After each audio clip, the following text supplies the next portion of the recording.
And good afternoon. I am John Orlock. I'm the interim director of the Baker Nord Center, and it's my pleasure to welcome you on this autumn afternoon. And one of the things that daylight saving time does is it brings sun right into this room at the wrong angle and wrong time of day. We've talked about years for this, but there's no way around it. So it's we are dealing with the echo and the solar angle. Coming up next week, 2 weeks, it is next week, next Thursday, the 13th of November, Monica Ponce de Leon, who is the Dean of Architecture at the University of Michigan, will be speaking on Across Art and Architecture. This is the Richard N. Campen Lecture on Architecture and will be held in Ford Auditorium next Thursday, and a later starting time, 6 o'clock. The Lavender Sheet. As many of you know, this, if you haven't already filled one out, tells us who you are, why you're here, and how you can hear of what the center is doing, not only for the rest of this semester, but for the new calendar coming up in the spring. If you'll fill one of these out and leave it in our plush but not overly ostentatious comment cards box here, we will put it into our files. And for today, James Shapiro comes to us from Columbia University, where he is a member of the Department of English. He is a governor of the Folger Shakespeare Library in Washington, D.C., on the board of directors of the Royal Shakespeare Company, and in 2011 was inducted into the American Academy of Arts and Sciences.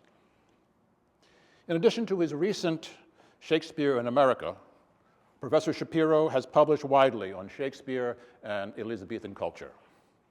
Among his books are Rival Playwrights, Marlowe, Johnson, Shakespeare, 1991, Shakespeare and the Jews, 1995, which was awarded the Bennington Prize, Contested Will, Who Wrote Shakespeare, 2010, winner of the Lionel Trilling Award for Distinguished Publication at Columbia University.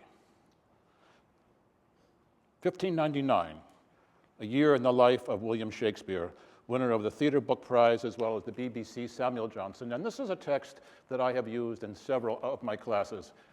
Highly recommended. It's a thoroughly engaging account of the politics, the gossip, all that's going on in London and Elizabethan culture in 1599, which is the year that Shakespeare writes Hamlet. Shapiro has also co-authored and presented a 3-hour BBC documentary, The King and the Playwright, which deals with Shakespeare during the reign of James I. He is currently working on a book about Shakespeare in 1606, the year Shakespeare wrote Lear and Macbeth. Please join me in welcoming James Shapiro.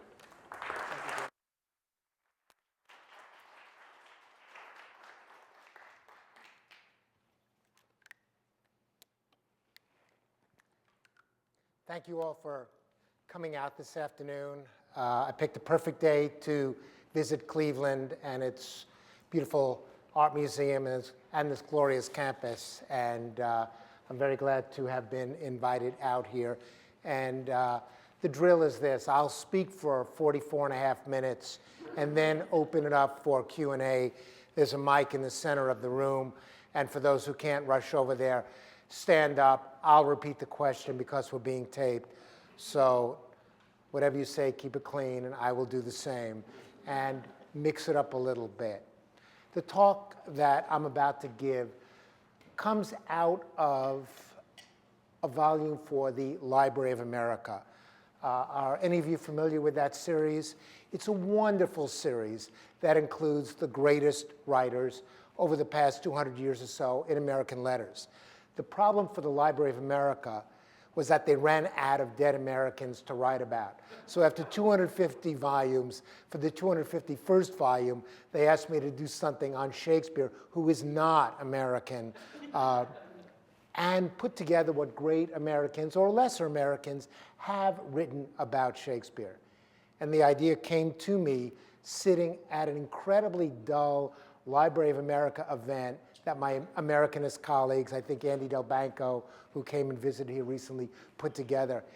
And I was sitting there bored, as some of you will be in the next half hour or so, thinking, I could do this better with Shakespeare, and sat and wrote a long list. And was immediately after the event introduced to the head of Library of America. He said, would you like to do something? And I said, here's my list. And they signed me up. And of course, almost nothing on that list made it into the eventual collection of 70 or so writers. I'm happy to talk about that process afterwards. But what I'd like to do is give you a sense of my thinking about this project and what it means to talk about Shakespeare in America. And I should also preface it by saying, like most professional Shakespearean academics who were born in America, we all like to think there is no difference between an American Shakespeare and a British Shakespeare, because we're such Anglophiles and spend so much time over there seeing plays that we erase that difference. So this was, for me, a retreat from a set of assumptions that I had developed over the years, thinking that Shakespeare is really the same in one place as he is in another. And the more that I think about it, the more I realize that is terribly, terribly wrong. Now, the story of Shakespeare in America has been told a number of times, less often than you would think. And it tends to be offered in two different versions. The first version I like to think of as the Much Ado About Nothing version. And it runs something like this. You remember Beatrice and Benedict in that comedy. They've known each other, and in the distant past, there must have been some kind of attraction between, in this case, America and England's national poet. But before anything came of it, they went their separate ways until at last they rediscovered each other and how really well matched they were, and ever since have become inseparable. That's the happy ending to Shakespeare and America. There's a less happy version also in circulation, popularized in a wonderful book called Highbrow, Lowbrow, written by Lawrence Levine. And that is the Paradise Lost version. And it runs something like this. In mid-19th century America, there was a magical moment in which everyone, or nearly everyone, in this country knew Shakespeare, read Shakespeare, loved Shakespeare. Until one day, and that day was May 10th, 1849, it all came to a crashing halt, because that was the day of the Astor Place riots in my native city, New York. I don't think this could possibly have happened in Cleveland. Americans killed each other over Shakespeare, which the English had never done. There was a British actor playing Macbeth. Working class New Yorkers didn't like this, protested. The guard was called out. They fired on the protesters who were throwing boulders and cobblestones at the militia, and 20 people were killed, and over 100, including innocent bystanders, were shot and injured. And on that day, highbrow and lowbrow separated, and American culture was never the same again. I like both of these stories and could, in fact, convincingly offer you either of them today. But over the process of putting together this anthology, and that's probably a good time to kill cell phones and pagers, I fell out of love with both of them. Think of them like those Kipling stories my mother read to me when I was a kid, those just so stories. They're completely believable when you hear them, but if you really think about it, that's not how the elephant got its trunk. So I'm going to offer a third version of what I think of as the story of Shakespeare and America. And again, it came to me only in the process of putting together this anthology rather than that short list the day I got signed up to do it. And this is a good day to do it right after yesterday's election, whatever you felt about the outcome.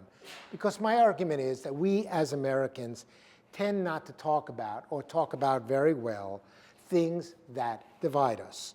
Sometimes we don't want to talk about them because we disagree about them vehemently. Sometimes we don't talk about them because we can't quite articulate what these differences are.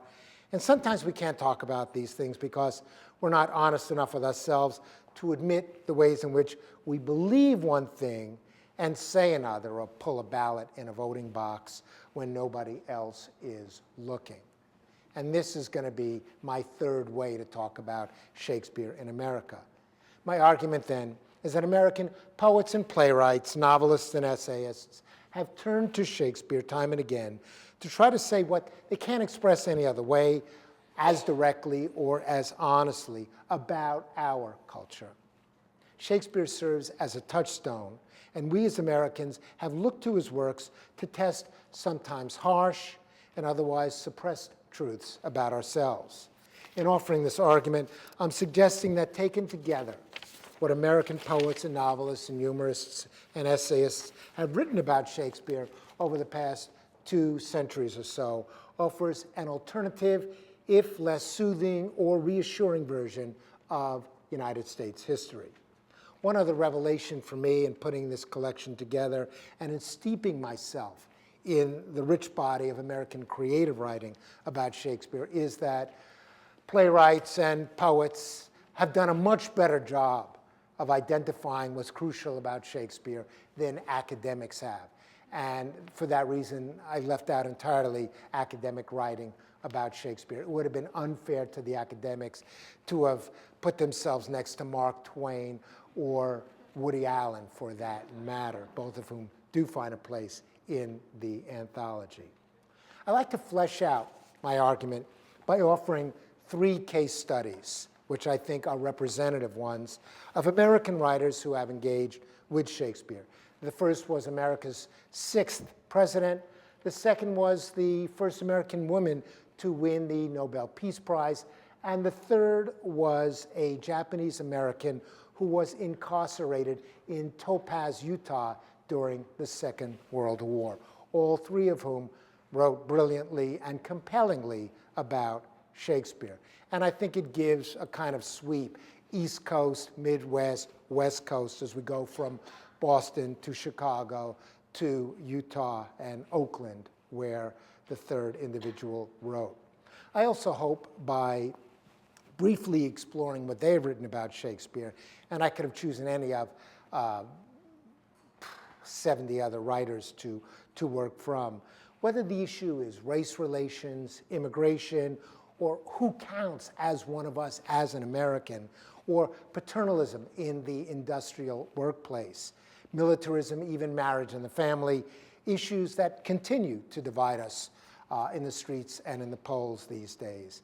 In this sense, Shakespeare remains as necessary and as meaningful to us in our culture today in identifying and perhaps even helping us move and navigate past these differences.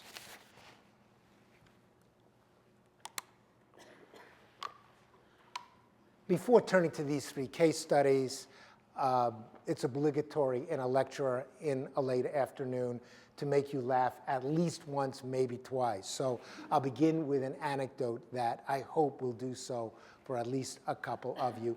And it's the most fun thing I found in the course of writing this book. There was a production of Shakespeare that took place over 150 years ago in what was then a very small town called Corpus Christi, Texas. I have to ask, is anybody here from Corpus Christi? Because this story is not going to be nice to Corpus Christi. January 1846, 4,000 U.S. soldiers, over half the United States Army, had been sent to Corpus Christi, Texas. They were there for a very good reason, to provoke a war with Mexico. And they were there to provoke a war with Mexico for another good reason, which is we needed to expand the number of slave states. Mexico didn't have slavery. If we went over the Rio Grande and commenced hostilities, we could win Texas and expand the reach of slavery. And there was political will in this country to do so. I don't know what the politics of the soldiers involved in this campaign were, but as they were awaiting orders to go into combat against the Mexicans, they had time on their hands. And like soldiers or students anywhere, if you have too much time on your hand, you carouse, you drink, you fight, and you get into trouble. So the officers decided to build an 800-seat theater, or have the men build an 800-seat theater called the Union Theater. And the officers got deeply involved in this as well, painting scenery and playing the parts in the play. And mind you, this is before that magical moment when everybody forgot we all loved Shakespeare the same way. Shakespeare was common currency with these soldiers. And the soldier in charge was a man named John B. Magruder, and those of you who are Civil War buffs know that he was one of the great generals on the Confederate side. They chose a number of plays, and one of the first plays that they chose to put on at the Union Theater, which cost a lot. It was $1 for a seat, 50 cents for a standing room, which was a lot of money in those days, and it always sold out because there was nothing else to do in Corpus Christi, which I have a quotation for how it was described. The most murderous, thieving, gambling, cutthroat, godforsaken hole in Texas, which must have been something.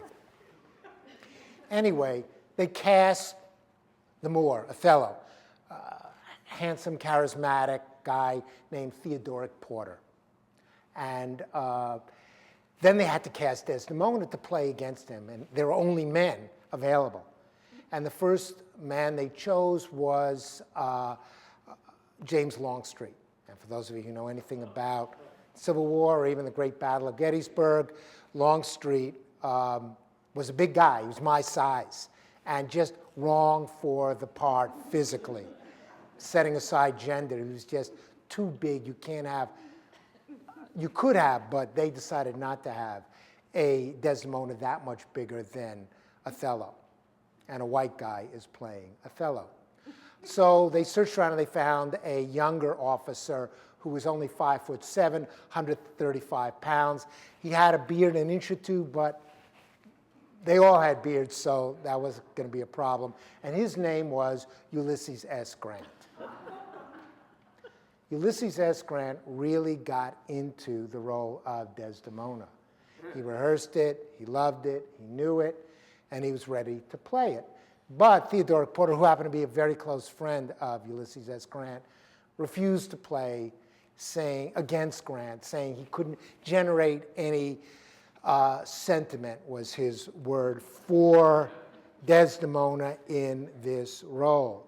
And they still wanted to go on with the show, so they sent to New Orleans for a professional actress, and she came up and played the part, and Ulysses S. Grant stepped down. But if you want to understand what Shakespeare in America really meant, think of what it meant for the future leader of the Union armies and future president of the United States, fighting less than 2 decades later in this war that ripped our country apart. Understanding slavery, understanding a black man from the perspective of a white woman in love with him. And that is what really Shakespeare in America is all about.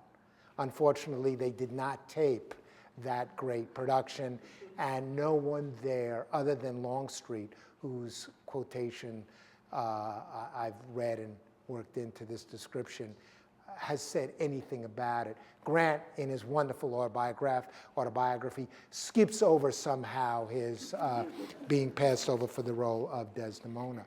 To give you some sense of how saturated American culture was at this time in Shakespeare, when a friend of Grant, a number of years later, in 1854, just 5 or 6 years before the outbreak of Civil War.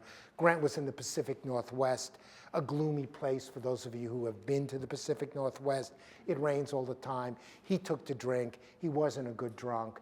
And he was cashiered for a while from the Army.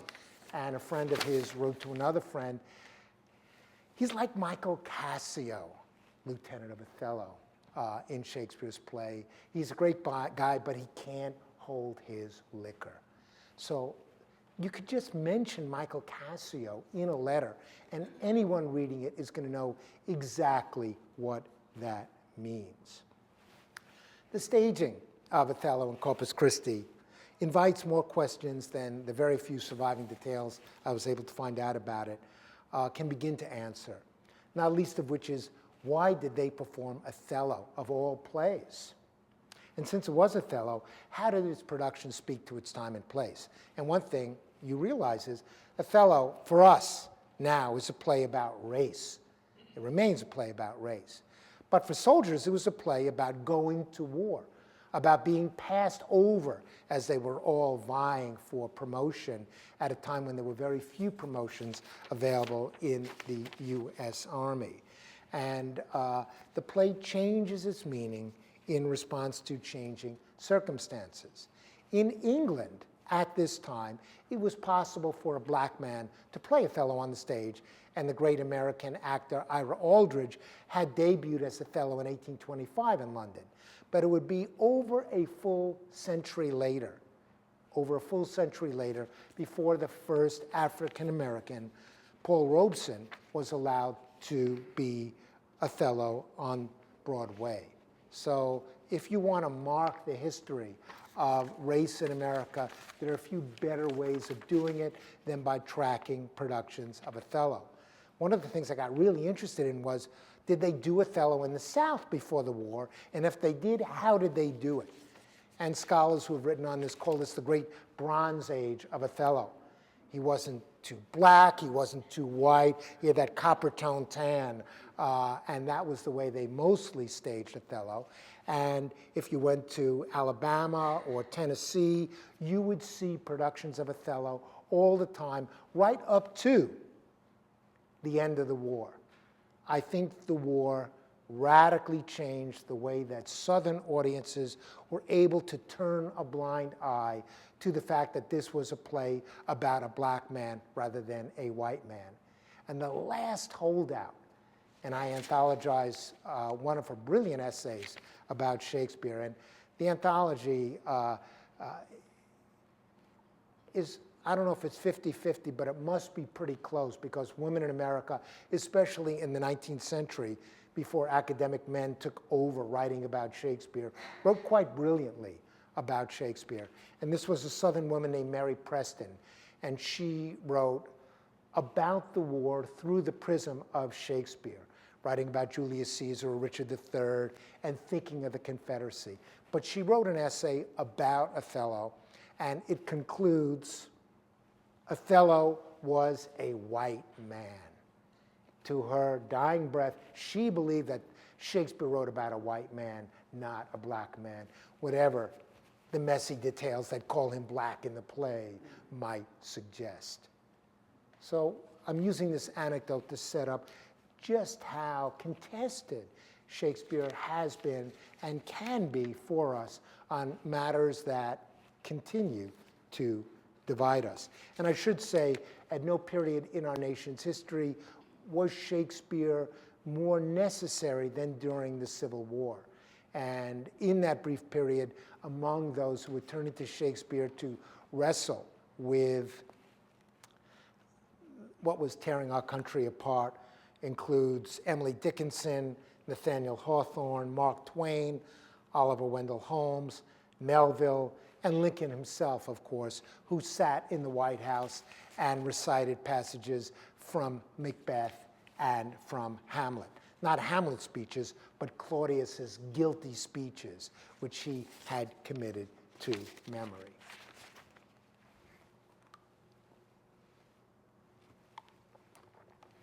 The first of my case studies. And I love this case study because it's the classic counterintuitive. You say one thing, but you believe something else. And the author of it is John Quincy Adams, as I said earlier, 6th President of the United States. And he wrote an essay called The Character of Desdemona. Now, if you know anything about Adams, you know that he is the staunchest opponent of slavery in his day. He called himself, quote, the acutest, astutest, archest enemy of Southern slavery that ever existed. He fought the Amistad case in front of the Supreme Court. He fought the war with Mexico, and he was adamant on this subject. So when you pick up an essay about Othello written by John Quincy Adams, you can be pretty sure that you're going to be picking up an essay that's using this as a stick to beat Southerners who believe in perpetuating slavery. If you expect that, you will be mightily surprised. This is a man born in Massachusetts in 1767, and as a youth, he writes, man and boy, he was a reader of Shakespeare 80 years, and a pocket edition of Shakespeare's work was on my mother's nursery table. So this is a man who imbibed Shakespeare from birth. This is what he writes about the character of Desdemona. And for those of you not familiar with the play, Desdemona is the young, white Venetian woman who leaves her father and marries Othello, a black man, a Moor, against her father's will. This is Addams. My objection to the character of Desdemona arises not from what Iago or Rodrigo or Othello say of her, but from what she herself does. She absconds from her father's house in the dead of night to marry a blackamoor. I remember reading this for the first time saying, whoa, what's going on here? This is pure patriarchy. He does not allow Desdemona to have any agency, and he's using this story as a stick to beat young women who disagree with their fathers. It gets worse. She breaks her father's heart and covers his noble house with shame to gratify what? Pure love, like that of Juliet and Miranda? No, unnatural passion. It cannot be named with delicacy. Admirers now say this is criticism of 1835, that the color of Othello has nothing to do with the passion of Desdemona. No. Why, if Othello had been white, why would she have to run away with him? She could have made no better match. Her father would have made no reasonable objection to it, and there could have been no tragedy. If the color of Othello is not as vital to the whole tragedy as the age of Juliet is to her character and destiny, then I have read Shakespeare in vain. Adams' reflections on Othello capture the contradictions of ostensibly liberal antebellum views of slavery and interracial marriage. You follow the logic of his argument, and you're left with a society in which slaves are free, yet not free to choose who they want to marry, nor at liberty to fall in love with someone whose skin color is darker or lighter than their own. What's so striking is not that Addams would write a piece that reads today as racist and patriarchal in the extreme. Rather, that he felt compelled to write this because his political arguments didn't quite capture the complex feelings that he had about race, and that writing about Shakespeare provided an acceptable outlet for writing so honestly and so revealingly, and so, for me, disappointingly. It's disheartening to read Addams, so staunch an opponent of slavery, concluding his essay by declaring that the moral of Othello is that the intermarriage of black and white blood is a violation of the law of nature. That is the lesson to be learned from this play. And he was hammered for this by contemporary reviewers who couldn't quite believe that he was doing so. And he's not alone in this. We know that his mother, with his father on an ambassadorial posting to London in the late 18th century, got to see one of those white actors wearing cork or blackface playing the role of Othello, and she recorded in a letter to her friend, "My whole soul shuddered whenever I saw the Sooty Moor touch fair Desdemona." So even among the most liberal Northeast opponents of slavery, and you won't find this anywhere else in their writing, the stuff leaks out when they use Shakespeare to talk about issues of race. This was anthologized, and in the 1860s, that anthology was given to President Lincoln. I would love to know what he thought about in the midst of the Civil War, reading what his great predecessor had written about the character of Desdemona. That is lost to history.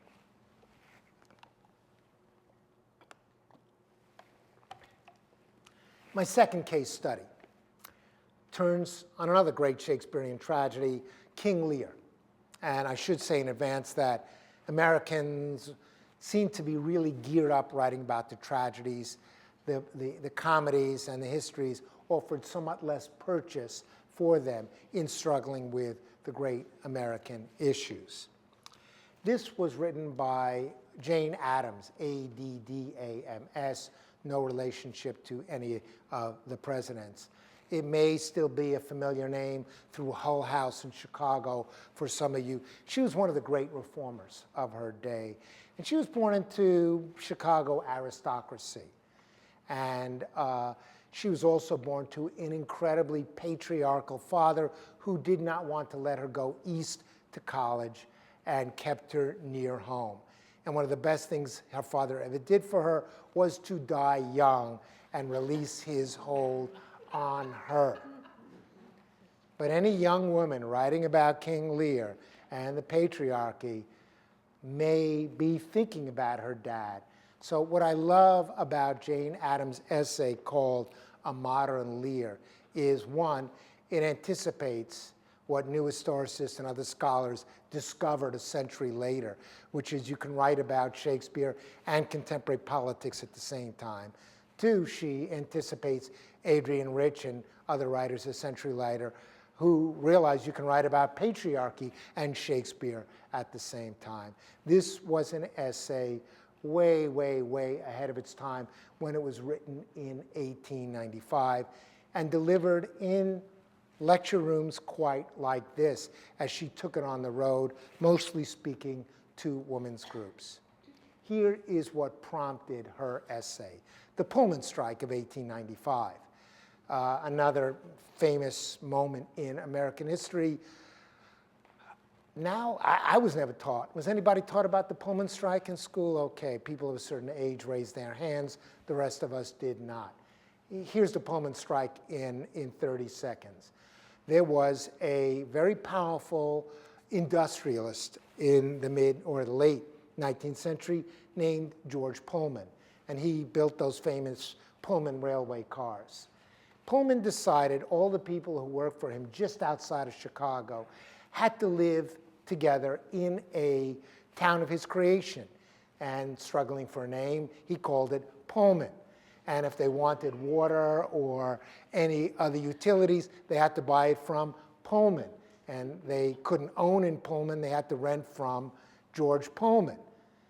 He was working out okay, working and living in the company town, until there was industrial losses and setbacks in the 1890s, and Pullman had to lay off part of his workforce, but didn't want to change their rent.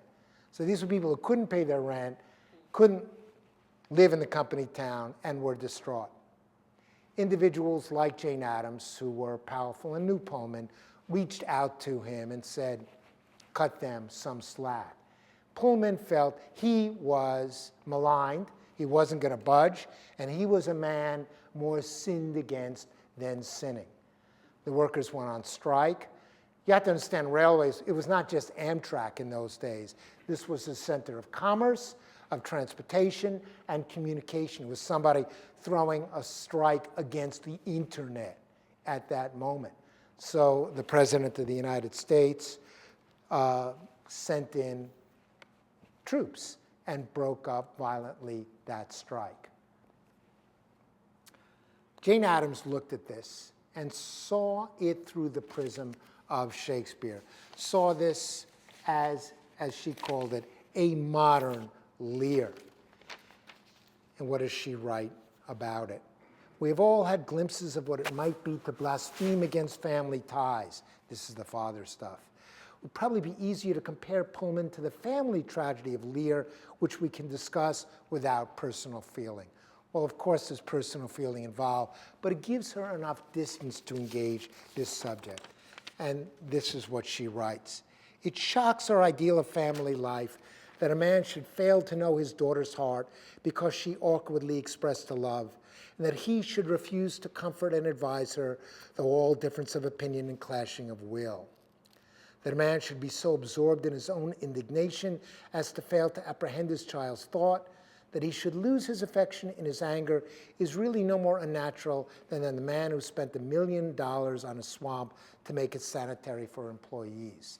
What's so fascinating in her writing is she's sliding between talking about King Lear, her father, and George Pullman. And in the end, she tried to publish this essay, which concludes, is it too much to hope that some of us will carefully consider this modern tragedy, if perchance it may contain a warning for the troublous times in which we live, by considering the dramatic failure of the liberal employer's plans for his employees, we may possibly be spared useless industrial tragedies in the uncertain future which lies ahead of us. And I feel these words as deeply in 2014 as when they were written in 1895. Pullman was livid that she would dare lecture on this. He couldn't stop her from lecturing about it. He did call up every editor of every magazine in this country and warn them of the consequences if they would publish it. None did. I mean, even John Dewey, who read this, thought it was extraordinary and brilliant. It wasn't until 1912 that a third-rate journal called The Survey published this not posthumously, but after Pullman's death, and he was no longer around to punish them. And I'm hoping by anthologizing this essay in my Library of America volume to put it back on the table so that students can photocopy and circulate this and write papers about this and try to understand something about this country a century or so ago through the prism of Shakespeare. My first two case studies, take another sip.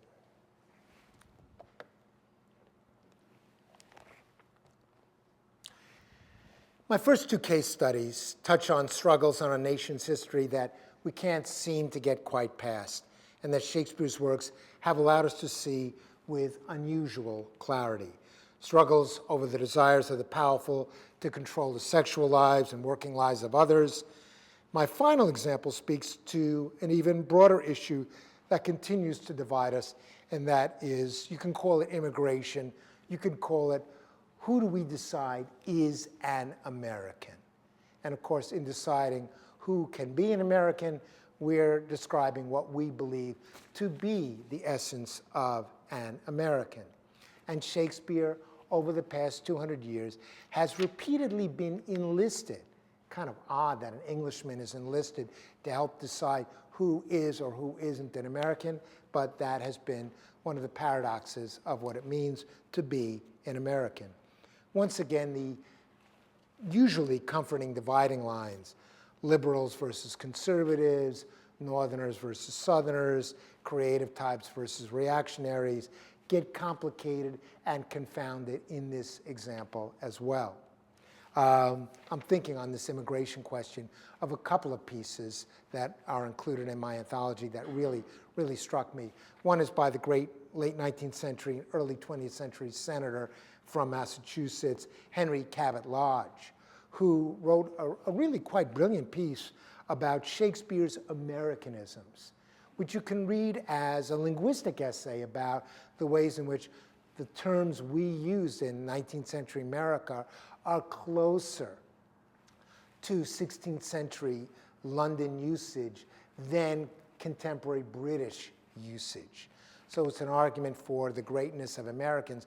But the essay then turns into, we need to use Shakespeare as a very big stick to beat those who are immigrating to our country in the late 19th and early 20th century and don't speak the language of this country. So the question of the purity of the English language, fights we still have about what is the official language in this country, played out over Shakespeare a century ago. I'm a member of the board of the Folger Shakespeare Library. I'm very loyal to that institution, but I cringe when I read about the opening day of the Folger Shakespeare Library in 1932. For those of you who have visited it or will visit it, it's a block away from the Capitol building in Washington, D.C. It occupies a very important place geographically in America. And on that day, another person named Addams, no relation to any of the Addams that I've mentioned so far, a scholar, a man named Joseph Quincy Adams, who was the head of scholarship at the Folger, was asked to give a speech that day introducing and inaugurating the library. And there were ambassadors there, there were congressional figures there, and this was a very big day written up in the newspapers. And this is what Addams said that day. He defined Shakespeare's crucial role in ensuring a homogeneous nation by retaining a culture that is still essentially English. That is to say, working in the tradition of Lodge. He's interested in using Shakespeare and using the Folger as a way of reinforcing what is truly American, by which he means essentially English. And this is what he went on to say. When America seemed destined to become a babel of tongues and cultures, the required teaching of Shakespeare's works in American classrooms helped combat the forces of immigration that had become a menace to the preservation of our long-established English civilization. This is 1932. These are battles over our language, which become implicated in battles over required teaching of Shakespeare. So whenever I hear of anybody saying we have to require Shakespeare in the schools, I'm also asking, why would somebody argue for that? And it is a loaded question. It wasn't only Shakespeare's language that served like the biblical shibboleth, dividing insiders from thick-tongued and uncivilized outsiders, but also on stage who could speak his words. One of the pleasures of putting together this anthology was looking into the history of the American stage a century or a century and a half ago. I don't know if the name Charlotte Cushman registers at all anymore, but Charlotte Cushman was one of the great actors in the mid-19th century. And she was also a lesbian, but she could not allow that to be known and continue her theatrical career. She loved playing the leading male roles in Shakespeare, and she was a terrific Romeo. And her sister, Susan, played Juliet with her. And every once in a while, somebody in the audience would snigger. And I think it was in Philadelphia that she stopped the production, called out the sniggerer who had snorted when she was making love to her sister as Romeo, challenged him and bullied him out of the theater. So even issues of gender are really played out on who can be an American, and not only when finally the role of Othello was played by a black man. Even on the Yiddish stage in the early 20th century, as Jewish Americans tried to struggle with their identity. Far less well known is the struggle for inclusion through Shakespeare of Asian Americans, especially in the fraught decades of the 1930s and the 1940s. So in my final example, I'd like to talk about a little-known but quite wonderful Japanese-American writer named Toshio Mori. He was born in the United States, in California, I think in Oakland, in 1910. And he included a story he titled Japanese Hamlet in a collection that was published for the first time as a collection in 1979. It's called The Chauvinist and Other Stories. I got hold of this and I thought, well, it was published in 1979. When did he write this? And at the end of that story, he had written that it was written in 1939. He just wrote that date, 1939. One of the wonderful things about the internet is you can find almost anything on it. So I typed in 1939 and Toshio Mori, thinking I would find where this was published, and could not. And then I started looking through the literary newspaper journal of Japanese Americans who were incarcerated during the Second World War as potential enemies of the state, basically. Not a very happy chapter in our nation's past. But they put together a great newspaper, and it's now online. And the newspaper is called The Pacific Citizen, wonderfully titled. And his story ran in the Pacific Citizen on August 17, 1946. The war had been over for pretty much a year at this point. And if you look at the cover of the issue in which his story ran, there are stories about the high percentage of Americans who still believe the Japanese were all spies, or many of them, during the war.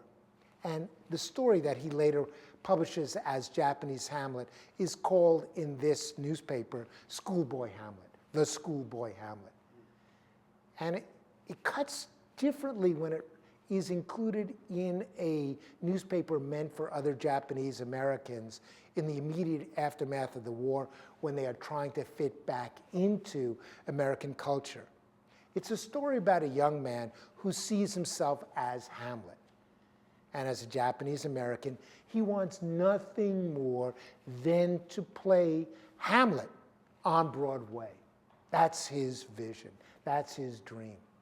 Those of you who, like me, growing up in the 50s, remember Bugs Bunny cartoons and the way they represented Japanese Americans during the war, know that there was not a chance that these evil, yellow, buck-toothed monsters would ever be allowed to play Hamlet on the Broadway stage or anywhere else. So this is a kind of hopeless vision.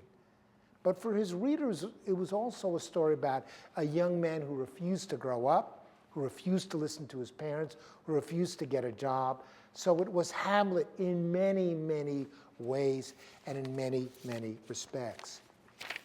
And it's told by a narrator who is, at first, deeply sympathetic to the young man at the heart of this story.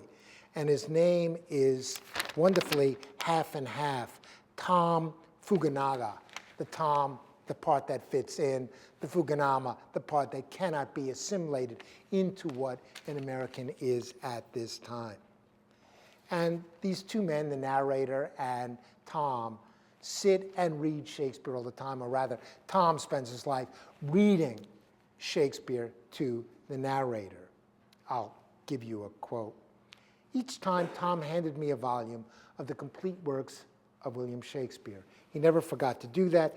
He wanted me to sit in front of him, open the book, and follow him as he recited his lines. I did so willingly. There was little for me to do in the evening, so when Tom Fukunaga came over, I was ready to help out almost any time. And as his love for Shakespeare's plays grew with the years, he did not want anything else in the world but to be a Shakespearean actor. The painful story turns on the narrator's rejection of Tom's dream. Fed up with listening to Tom read Shakespeare, he resolves to tell Tom, in his words, the truth, though he's not quite honest enough to spell out what prejudices account for that truth. And I quote, "I was afraid we were not getting anywhere. Perhaps we were attempting the impossible and are wasting our lives." "I don't think so," Tom said. "I'm improving every day. That is what counts. Our time will come later." That night, we took up Macbeth. Tom went through his parts smoothly. This made him feel good. Someday, he said, I'll be the ranking Shakespearean actor. Nobody has the courage in the story to tell him that there's no way that this is ever going to happen. And spoiler alert, I will read from the ending of it. You'll get a sense of the subtlety of this simple and powerful story. Tom did not come to the house again after his friend told him off. I guess it got so that Tom couldn't stand me any more than his uncle and his parents. When he quit coming, I felt bad. I knew he'd never abandon his ambition. I was equally sure that Tom would never rank with the great Shakespearean actors, but I couldn't forget his simple persistence. One day, years later, I saw him on the Piedmont car at 14th and Broadway. He was sitting with his head buried in a book, and I was sure it was a copy of Shakespeare. For a moment, he looked up and stared at me as if I were a stranger. Then his face broke out with a smile, and he raised his hand, and I waved back eagerly. "How are you, Tom?" I shouted. He waved his hand back politely again, but did not get off, and the car started up Broadway. And that's the closest Tom would ever get to reading Shakespeare on Broadway. It took Shakespeare to give the struggle of Toshio Mori's protagonist a local habitation and a name. The same holds true, I came to discover while putting together this anthology, when American writers grappled with flying bomber planes in Vietnam, facing the drudgery of the suburban commute, or staring at the ruins of the Twin Towers in New York City. I hope through these examples tonight to have given you some sense of why Shakespeare not only continues to speak to us as Americans, but also how we, as Americans, struggle to speak through Shakespeare to each other. As much as Shakespeare has become something that binds us together in American classrooms and American theaters, he remains a measure of what divides us, and on occasion, in the hands of powerful writers, a means to close that distance. Thank you.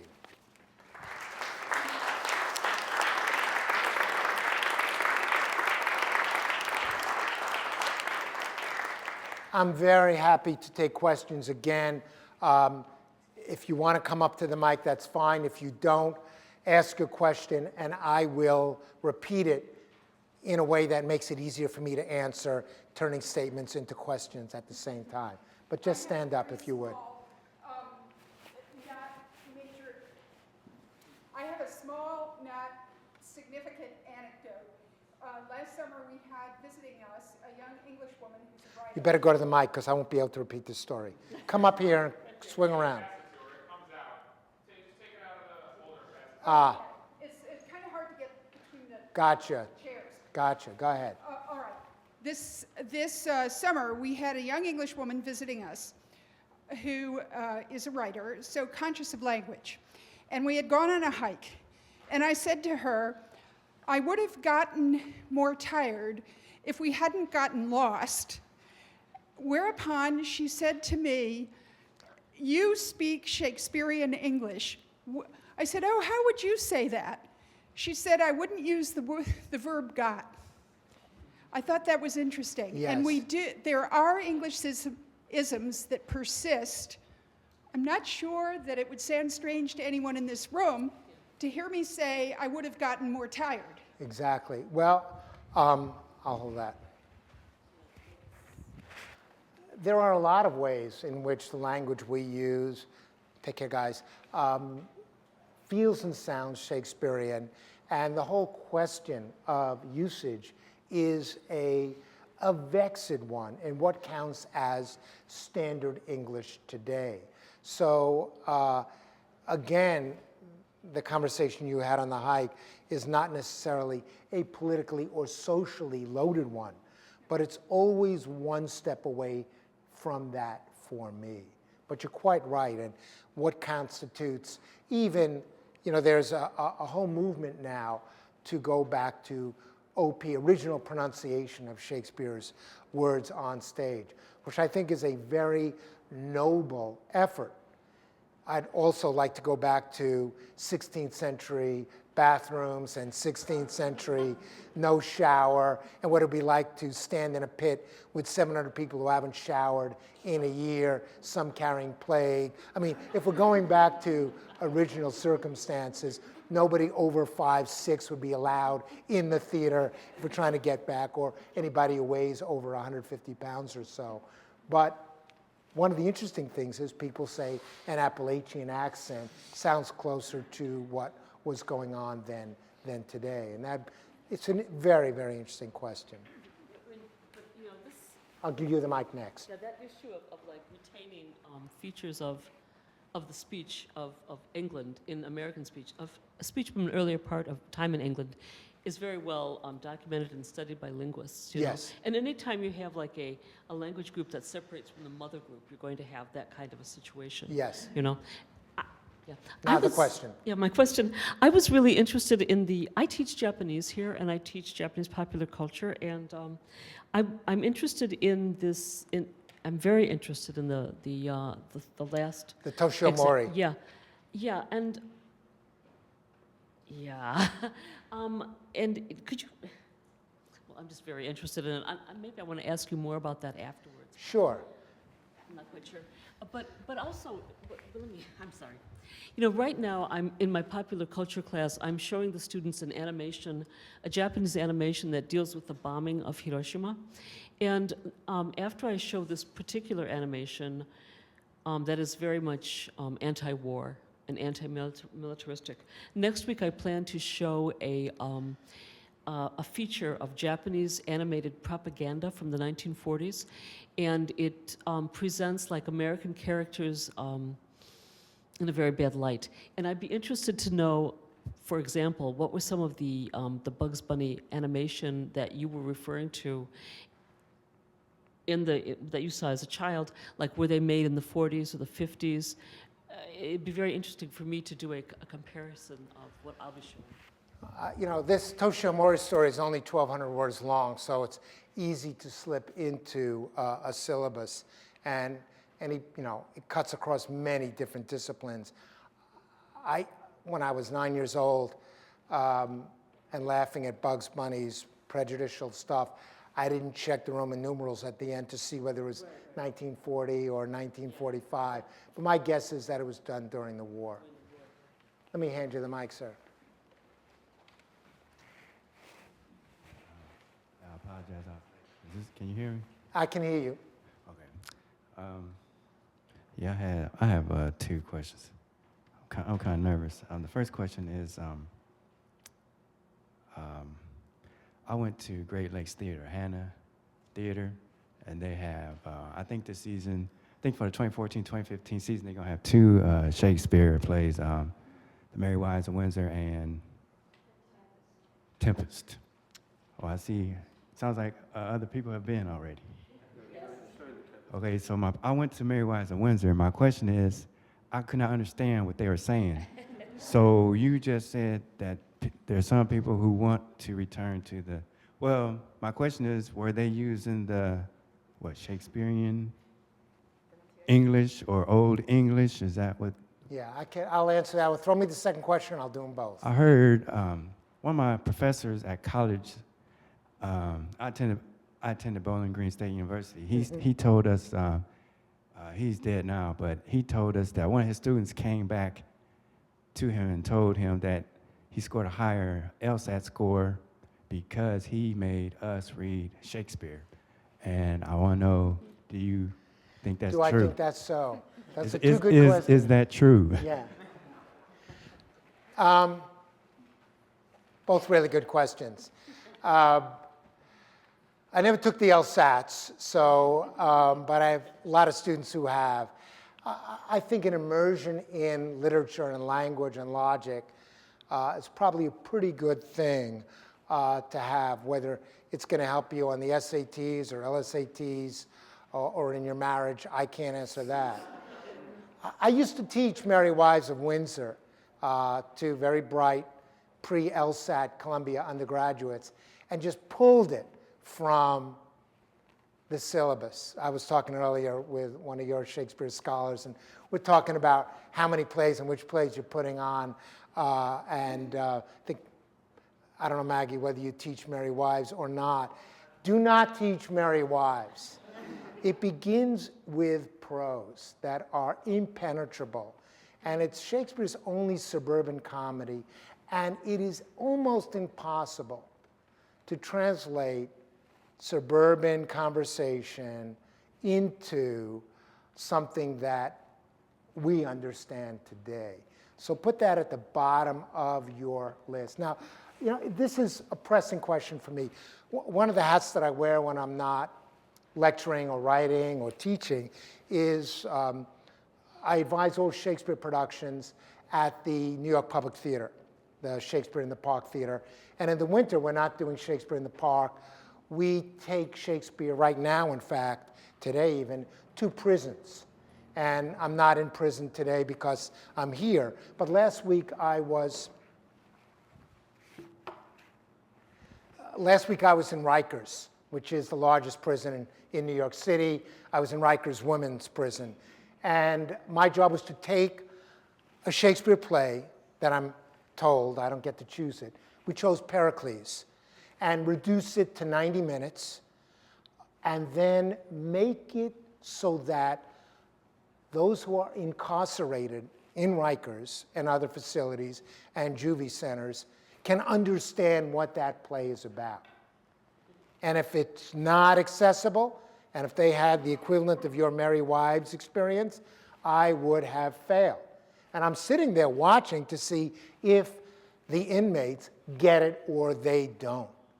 And it's probably the most satisfying thing I do in my life. I'm not sure it doesn't make them feel worse. You know, if you're trotted out of your cell and you have to watch a Shakespeare play for 90 minutes and it's an exhilarating experience, and then you're sent back to your cell, do you feel worse because you are denied access to that for the next days and weeks or until we show up the next year? Or do you feel somehow that this has lifted your spirits and you feel less of a prisoner? I don't have the answer to that, but I worry about that. But there are ways of making Shakespeare completely accessible, and very few of those inmates, so far as I know, took the LSATs or will. I hope they all get to if they want to.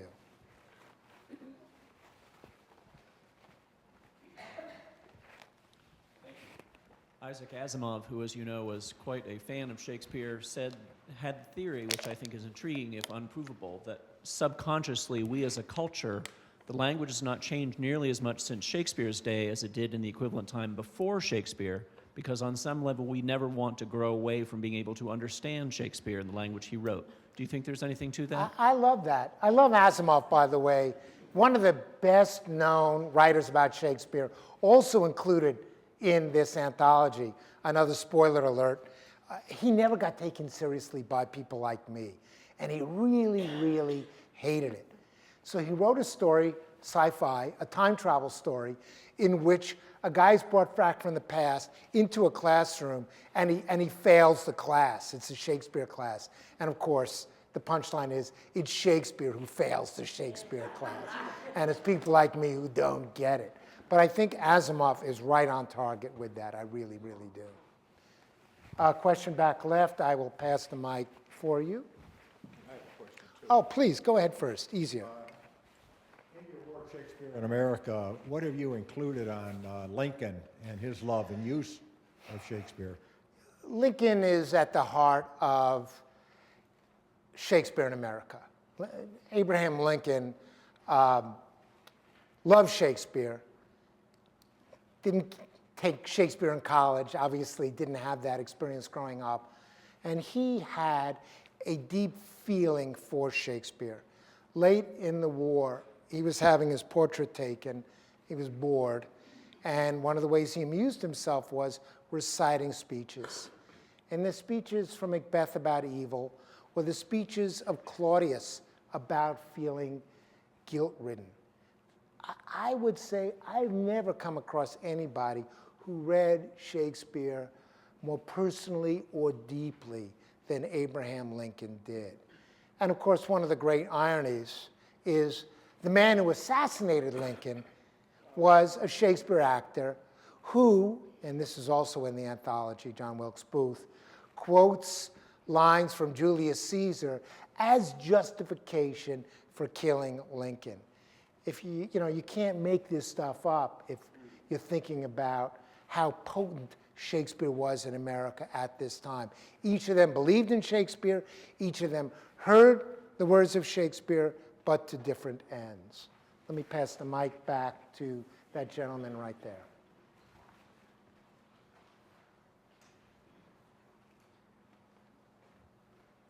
Actually, John Wilkes Booth was in Cleveland and played Hamlet in Cleveland on Really? I didn't know that. 1863 on while the Battle of Gettysburg was happening. He was here playing Hamlet.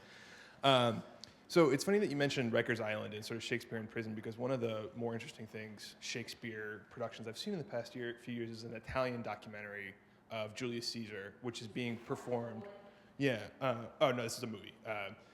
That and. We can't understand you. Oh, sorry. Speak a little more slowly. Sorry. About convicts playing the role, and it sort of is, in a way, very stylized, because it's not clear how much of it is documentary and how much of it is real. And that got me thinking about sort of the various versions of Shakespeare, stylized versions, Macbeth, Pennsylvania, or Scotland, Pennsylvania, the Orson Welles sort of African Macbeth and things like that. And have you experienced in your study of American Shakespeare how the sort of American, terroir, or whatever you call it, American culture, if there is a distinctly American performance of Shakespeare? I don't think there is a distinctly American form of Shakespeare. I do think that we increasingly lack a common culture. I was reading just last week in the New York Times book review, Springsteen was being interviewed, and he said he just read Moby Dick. And Moby Dick is not something we all share, except we know it's about a whale and this guy who's chasing it. We don't have, in a sense, a common touchstone. We do have the Bible, and we feel comfortable referring to that, but we don't have an American literary tradition that we all share. I might mention an Emily Dickinson poem. You might know it, you might not. So Hamlet, Romeo and Juliet, Macbeth, Lear, to a lesser extent, 2 or 3 other plays, is that mini canon of Shakespeare we use and can speak through. And I think as the world changes, as the world we're living in changes, we can look to Shakespeare to understand the ways in which it is changing, and also the media in which Shakespeare is being used. And not only here, you gave an example of that wonderful Italian prison film. The Chinese are becoming really interested in Shakespeare and have just negotiated a deal with the Royal Shakespeare Company and the British government to pay to have all of Shakespeare's works translated into Mandarin by 2023. And I'm involved tangentially through the RSC in that project. This month, a month ago, in India, a third film by a great Indian Bollywood filmmaker just came out talking about Kashmir. And for those of you who know, the Kashmir struggle is one of the most intense in India-Pakistan relations, and it's Hamlet set in Kashmir. So wherever you go in the world, and I'll give one more instance, and I'll take one more question after this, if that's good. I wrote Shakespeare and the Jews 20 years ago, and they're bringing it out now as a 20th anniversary issue, and I was asked to write a preface to it. And I was thinking about a production of The Merchant of Venice that I saw right after finishing that book in Hebrew in Tel Aviv. And my Hebrew's pretty good. It's still weird hearing Shakespeare spoken by all Jews in Hebrew, especially The Merchant of Venice. And it was a production that had a secular Jew radicalized into violence by the loss of his daughter Jessica. And he becomes a kind of religious zealot and gun-toting, Uzi-spraying guy. And 9 months after I saw that production in Tel Aviv, about 100 yards from where I saw the play in that theater, a guy very much like that Shylock ended up killing Yitzhak Rabin 19 years ago. And you get a sense that the people who were choosing that play and that angle of the production understood there was something in the air that couldn't find expression, and found it in choosing that play and in staging it that way. So Shakespeare remains a kind of canary in the coal mine, so to speak, for us to understand the culture we're going through and going into in the future, which is why I study Shakespeare. Last question is that gentleman over there. Let me steal the mic. Oh, sorry, it's a live mic. Nobody wants to touch it. Please. The common theatrical phrase, break a leg, have you run into any evidence that it is based in Elizabethan theater? Great question. Break a leg. I don't know the origin of break a leg. That's what I'm going to study tonight. But in compensation, has anybody here ever been told by an actor friend or acted in a play where you cannot mention the word Macbeth in a theater? And if you do, you have to call it the Scottish play. Now, that is the biggest crock I have ever heard. And since I'm working on a 1606 play, Macbeth, I thought I'd make a little detour and find out the origins of that. Turns out, Max Beerbohm, the great comic writer-artist, had to make a living in the 1890s, and he was bored, and he had to review Macbeth, and he had nothing to say. So he made up in a kind of fake Elizabethan, saying, oh, there was this problem in the theater when anybody uttered the word, and he wrote it in his review. And people picked it up and said, this has got to be true. And let's face it, there are like bloody knives, there's the final death scene. You do Macbeth, sooner or later you're going to get hurt. And actors have decided it's the curse of Macbeth, and it goes back 400 years. It does not. But it tells you about the urban legends and myths that accumulate. So please say the word Macbeth when you're next in a theater. If anything happens, I have very good insurance. You can take it and sue me. Thank you for coming out today.